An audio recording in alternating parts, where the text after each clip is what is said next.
الحمد لله رب العالمين.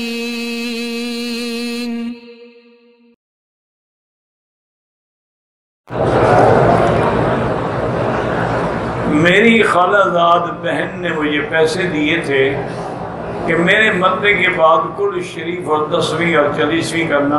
آپ 10ویں 40ویں کو چھوڑیں بھی جاتا ہے، اس کے پیسے بھی ضائع ہوں گے اور کرنے والوں کو بھی گناہ ہوگا، مرنے والی کو بھی گناہ ہوگا. آپ اس کے وہی پیسے کسی مدرسے میں جا کر طلباء کو دیں، مدرسے میں دے دیں، وہ جانے ان کے طلباء جانے.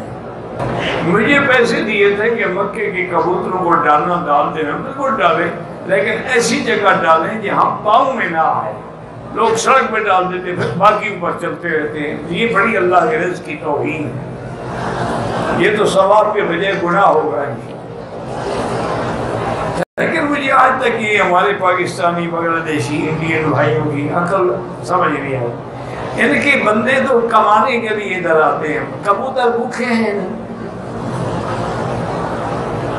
یعنی ایمان سے کہو نا، کوئی عقل ہے یا کوئی لوز ہو گیا ہے، کوئی پیچ ڈھیلا ہو گیا. کوئی تم اپنے آدمی تو یہاں بھیجتے ہوئے جا کے کمائے، ادھر پیسے بھی نہیں، کبوتر بیچارے بھوکے بیٹھے ہوئے تیرے پیسوں کے لیے.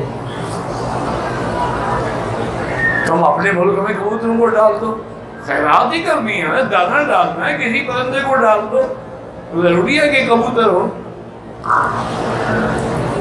اس میں بھی اصل میں وہ اندر جو بدعات ہیں نا، اس کے اثرات ہوتے ہیں. چونکہ کبوتر فقیر پرندہ ہے، مزاروں پہ رہتا ہے. کبھی کہا ہے طوطے کو ڈال دو، کبھی کہا ہے کہ جناب کوے کو ڈال دو. یہ اس لیے کہ جی اللہ کرتا ہے، مزاروں پہ رہتا ہے. جب یہ راضی ہوگا تو مزار والا راضی ہو جائے. اب اصل مصیبت وہ ہے اندر کی. انا للہ و انا الیہ راجعون ولا نقول الا لا حول ولا قوة الا باللہ العلی.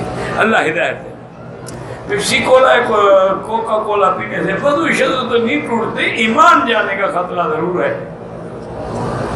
کیونکہ کافروں کی بنائی ہوئی چیزیں اندر کوئی نہ کوئی بلا تو ہوگی نا.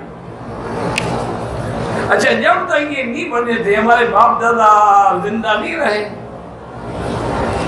جب یہ تھا ہی نہیں کوکا کولا، بہترین صحت ہوتی تھی بزرگوں کی. لسی پیتے تھے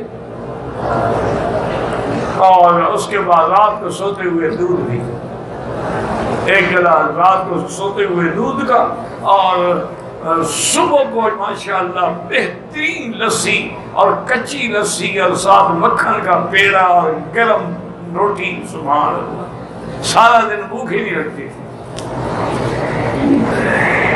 قرآن شریف پڑھنا نہیں ہے نا، انگلیوں پھیرنے کی کوئی ضرورت نہیں، کسی پڑھے ہوئے سے سنتے رہو. یا آج کل تو باقاعدہ ٹیلی فون میں فیڈ ہے، فون لگا کے سنتے رہو. یہ کیا انگلیاں پھیرو گے تو قرآن پڑھنا ہو جائے گا؟ بس گھڑے ہوئے رستے میں.